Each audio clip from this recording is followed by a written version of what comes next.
तो बाबा साहब ने संविधान में हम लोगों को सबसे पहले शिक्षा का अधिकार दिया। जब हमें शिक्षा का अधिकार मिला, हम स्कूल जाने लगे, हम कॉलेज जाने लगे, हम यूनिवर्सिटी जाने लगे, और जब हम शिक्षित हुए, हमारे पास ज्ञान हुआ, तब हमें नौकरी मिलने लगी। जब संविधान से मिल रहा है ना, आज वही शिक्षा और वही नौकरी, वही संविधान, वही आरक्षण, वही हक अधिकार, सब कुछ आज हम लोग खतरे में डाल चुके हैं। गलती हमारे ही आपकी है। हम किसी को मौका देंगे तो वो तो हमें गुलाम बना ही लेगा। वो रोज काम कर रहा है हमें गुलाम बनाने के लिए, और हम लोग काम नहीं कर पा रहे हैं गुलामी से बचने के लिए। तो गुलाम तो हमें होना है। अगर हम इस तरह की मीटिंग नहीं करेंगे, बैठक नहीं करेंगे, संविधान की चर्चा नहीं करेंगे, सम्मान बचाने की चर्चा नहीं करेंगे, बहन बेटियों की शिक्षा, बच्चों की शिक्षा बचाने की अगर हम बात नहीं करेंगे, तो एक दिन ऐसा आएगा कि हमारी शिक्षा, हमारा सम्मान, हमारी सुरक्षा, हमारा अधिकार, सब कुछ छीन लिया जाएगा। और संविधान बचाने के लिए सभी लोगों को आगे आना होगा, आवाज उठानी होगी, बोलना होगा, जिससे मनुवादी ताकतें जो संविधान बदलने की बात कर रही हैं, उनको डर हो जाए कि हम तो भले से तैयारी कर रहे हैं संविधान बदलने की। अगर हम संविधान बदलेंगे तो देश में ये लोग आंदोलन लड़ेंगे, बाबा साहब को मानने वाले लोग। कम से कम उनको यहाँ तक तो मैसेज जाना चाहिए कि अगर हम संविधान को हाथ लगाएंगे तो देश में जो है, जो बाबा साहब को मानने वाले लोग हैं, जो संविधान को मानने वाले लोग हैं, ये चुप नहीं बैठेंगे। कम से कम इतना तो हम लोगों को आवाज उठाना चाहिए। और पूरे गांव में जो है खबरें नहीं आई है कि संविधान बदलने की तैयारी हो गई है। बात बाहर न जाए, यही गांव तक रहे। नया संविधान भी वो लोग बना लिए हैं और इंतजार कर रहे हैं कि जो फ्री का एक खिला रहा हूं मैं, इनको खिलाते खिलाते जिस दिन ये लोग बढ़िया से एकदम पूरे हमारे ऊपर डिपेंड हो जाएंगे, अपना काम धंधा छोड़ के, पढ़ाई वढ़ाई, जिस दिन इनकी शिक्षा छीन लेंगे, एकदम इनको जिस दिन गुलाम बना लेंगे, सबसे पहले इनका पूरा संविधान में बदल देंगे। और तब देखते हैं, आज ये जिनकी बोलने की औकात नहीं थी, जो लोग कहीं बोल नहीं सकते थे, ये समाज आवाज उठा रहा है। फिर देखते हैं संविधान खत्म होने के बाद ये कैसे बोलते हैं। बोल लोगे क्या? बोलना तो चाहोगे लेकिन बोल नहीं पाओगे, आवाज नहीं उठा सकते हो। संविधान की देन है, क्या मीटिंग हो रही है, जो बाबा साहब दे दिए हैं, हम लोग उसी को लेके चले। लेकिन एक चीज आप लोग ये जान जाइए, कितनी संख्या है हमारी इस देश में, 85%। चाहे जिस गांव में आप लोग जाके देख लीजिए, हम ही लोग हैं, बाकी लोग इतना मुट्ठी भर हैं, मुट्ठियों पकड़ लेंगे। संविधान कोई बदल नहीं पाएगा। लेकिन इसके लिए हम लोगों को आपस में एकजुट रहना होगा, एक साथ बोलना होगा, नहीं भैया संविधान तो नहीं बदलना चाहिए। हम लोग विरोध करेंगे तभी ना हो पाएगा। और एक चीज आप लोग ये भी जान लीजिए कि एक नारा है हम लोगों का कि जब तक सूरज चांद रहेगा, बाबा तेरा नाम रहेगा, और तब तक भारत का संविधान रहेगा। तो हमारे लोग कमजोर नहीं है। हम लोग संविधान बचाने के लिए अगर हम लोगों को फांसी पे भी चढ़ना होगा तो हम लोग वहाँ भी चढ़ेंगे, लेकिन अपने समाज को हक अधिकार दिला के रहेंगे। बाबा साहब ने संविधान में हमारे लोगों को जितना हक अधिकार दिया था, आज तक नहीं मिला। क्या हमें पूरा हमारा हक अधिकार मिल गया? नहीं मिला। हमारे गांव में जो है, इस गांव में कितने लोग नौकरी कर रहे हैं बताइए? कितने लोग डीएम एसपी इस गांव के हैं? क्या तो सांसद विधायक हैं इस गांव के?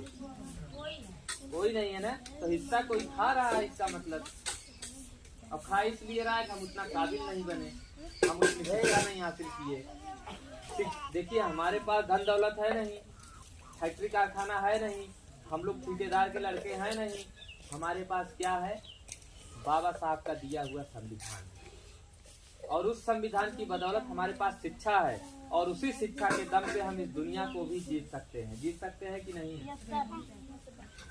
शिक्षा के दम से ही इस दुनिया में हम जो चाहें हासिल कर सकते हैं।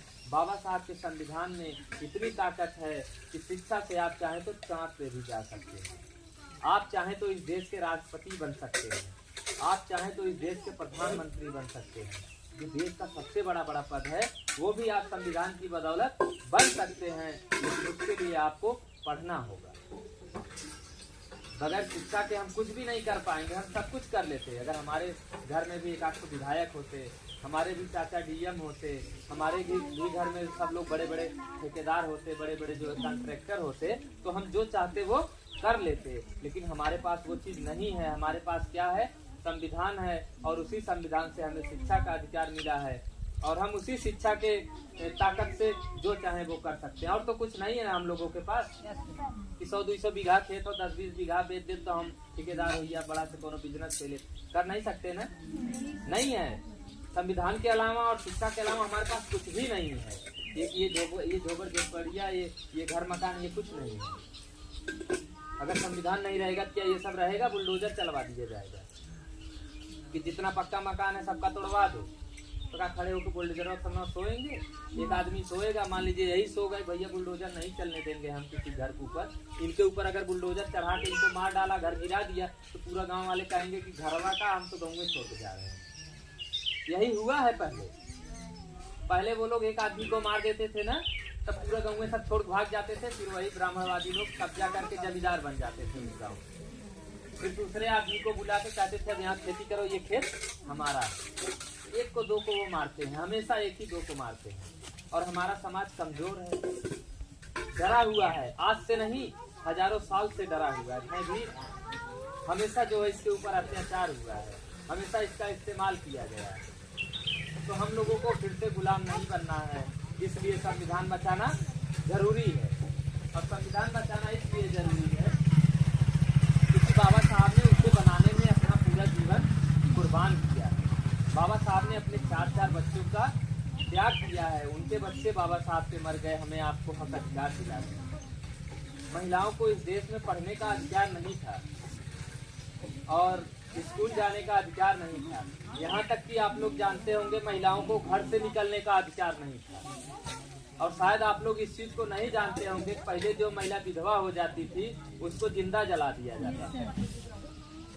जिनके पति मर जाते थे उस महिला को ये कहा जाता था कि ये पापिन है, इसने कोई पाप कर्म किया था इसलिए इसका पति मर गया। अब अगर ये गांव में रहेगी तो पूरे गांव को जो है कलंकित कर देगी। इस महिला को अभी जिंदा जला देना चाहिए। तो पहले महिलाओं को जिंदा जलाया जाता था, और एक लोगों को नहीं। और जलाने वाले कौन थे? गांव को लोग। जैसे कोई पति किसी का आदमी मरा, तुरंत उस औरत को सब लोग घेर लेते थे, अभी पापिन को जल्दी जल्दी जलाओ। अपने ही लोग जलवाते थे। क्यों? क्योंकि वो मानसिक गुलामी में उलझे हुए थे, अंधविश्वास पाखंड की वजह से। वो कहते थे कि बहुत बड़ा पाप लगेगा, पूरा गाँव में मर जाएगा, सफा हो जाएगा। और इस तरह की बात करके जो है महिलाओं को जिंदा जला देते थे। जो महिला विरोध करती थी उसका हाथ पैर बांध के वही जब उसकी चिता जल रही होती थी उसी फेंकते थे। महिला, छोटे छोटे बच्चे चिल्ला चिल्ला के रो रहे हैं, बाप तो मर गया, ठीक है, माँ को भी जला देते थे।